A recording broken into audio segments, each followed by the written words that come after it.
يحسبون أن لا يعلم ما يسرون وما يعلنون ومنهم أميون لا يعلمون الكتاب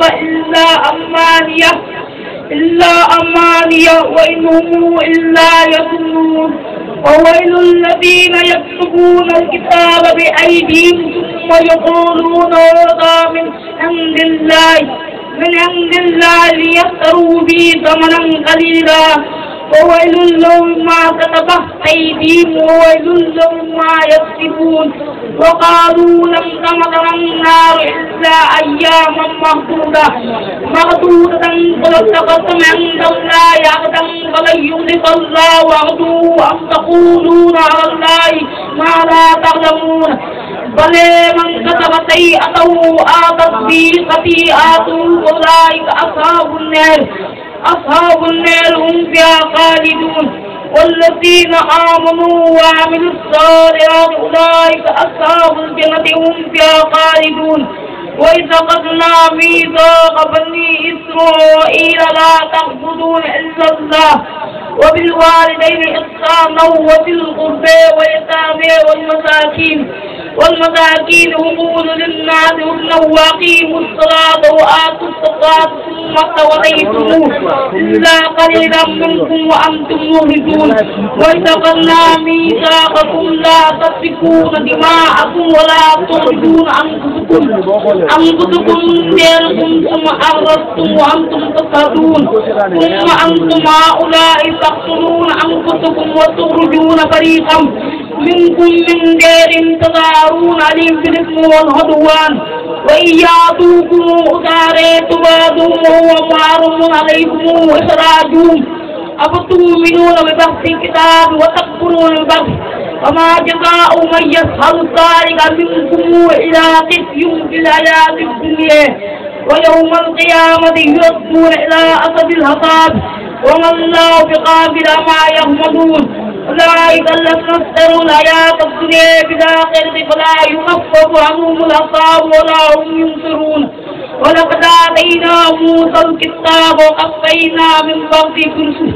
برسل وآتينا عيسى بن مريم البينات وأيدناه بروح القدس أفكلما جاءكم رسول بما لا تهوى أنفسكم استكبرتم ففريقا كذبتم وفريقا تقتلون وقالوا قلوبنا غلف بلعنهم الله بكفرهم فقليلا ما يؤمنون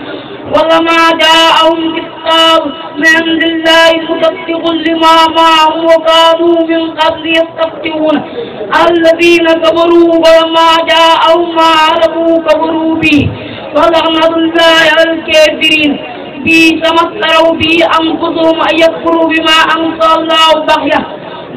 أن ينزل الله من فضله على من يشاء من عباده فباءوا بغضب على غضب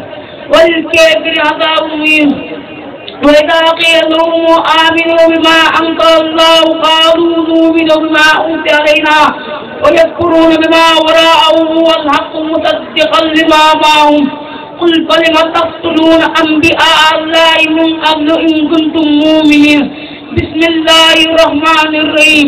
أما يتساءلون عن النبأ العظيم الذي هم فيه مختلفون كلا سيعلمون ثم كلا سيعلمون ألم نجعل الأرض مهادا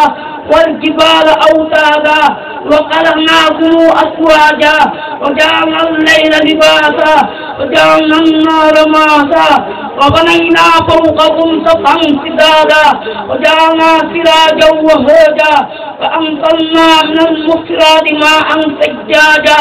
لنخرج به حبا ونباتا وجنات ألفافا إن يوم الفصل كان ميقاتا يوم ينفخ في الصور فتأتون أفواجا وفتحت السماء فكانت أبوابا وسيرت الجبال فكانت سرابا إن جهنم كانت مرصادا للطاغين مآبا لابسين فيها أحقابا لا يذوقون فيها بردا ولا شرابا إلا ميما وغساقا جزاء وفاقا إنهم كانوا لا يرجون حسابا وكذبوا بآياتنا كذابا وكل شيء أحصيناه كتابا فذوقوا فلن نزيدكم إلا عذابا إن للمتقين مفازا حدائق وأعنابا وكواعب أترابا وكأسا دهاقا لا يسمعون فيها لغوا ولا كتابا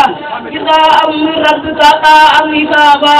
رب السماوات والأرض وما بينهما الرحمن لا يملكون منه خطابا يوم يقوم الروح والملائكة صفا لا يتكلمون إلا من أذن له الرحمن وقال صوابا ذلك اليوم الحق فمن شاء اتخذ إلى ربه مآبا إنا أنصرناك عذابا قريبا يوم ينصر المرء ما قدمت يداه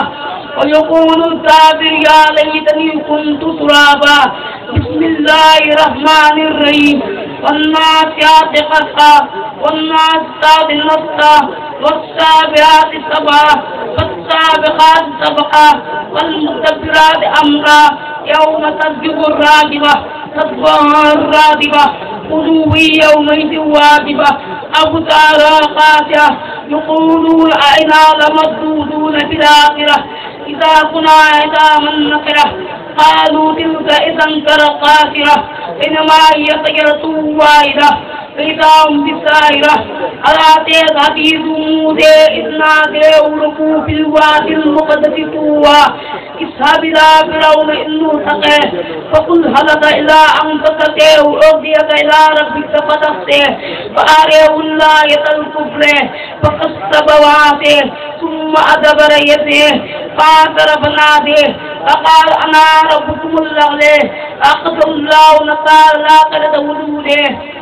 إن في ذلك لعبرة لمن يخشى أأنتم أشد خلقا أم السماء بناها رفعت سمكها فسواها وأغطش ليلها وأخرج داءه الأرض بعد ذلك داءه أخرج منها ماءها ومرعاها والجبال أرساها متاعا لكم ولأنعامكم إذا جاءت الطامة الكبرى يوم يتذكر الإنسان ما سعى وبرزت الجحيم لمن يره أما من تقى وآثر الحياة الدنيا فإن الجحيم هي المأوى وأما من خاف مقام ربه ونهى النفس عن الهوى فإن الجنة هي المأوى.